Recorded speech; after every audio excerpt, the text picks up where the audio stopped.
கல்யாணத்துக்கு முன்னாடி பெருசாக சமையல்லாம் எனக்கு தெரியாது. நான் சமைச்சதும் கிடையாது. எனக்கு செய்ய தெரிஞ்ச ஒரே டிஷ்ஷு வந்து இந்த சாம்பார் தான்.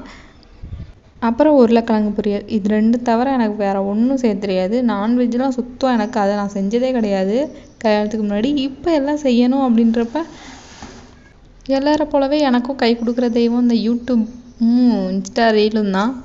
அதவே வச்சு வச்சு இவ்வளோ நாளும் ஓட்டிட்டேன். புதுசாக ஏதாவது டிஷ்ஷை பார்த்தா நம்ம இதை கண்டிப்பாக செஞ்சு பார்க்கணுன்னு சொல்லிட்டு எல்லா டிஷ்ஷையும் சேவ் பண்ணி வச்சுக்குவேன். என்னைக்கா ஒரு நாள் என்ன டிஷ்ஷு செய்யணும்னு யோசிக்கிறப்ப அதை சேவ் பண்ணதெல்லாம் போய் செலக்ட் பண்ணி ஏதாவது ஒரு டிஷ்ஷை வந்து நான் செய்வேன். அன்னைக்கு அதே மாதிரி தான் ஒரு டிஷ்ஷு செஞ்சுருந்தேன். முட்டை சுக்கான்னு ஒன்று பார்த்து அதை வந்து சரி ட்ரை பண்ணி பார்ப்போம் அப்படின்னு சொல்லிட்டு அதை தான் வந்து ட்ரை பண்ணியிருந்தோம்.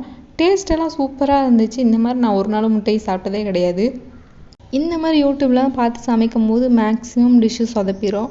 ஏதாவது 1, 2 டிஷ்ஷு தான் நல்லா வரும். அதில் இந்த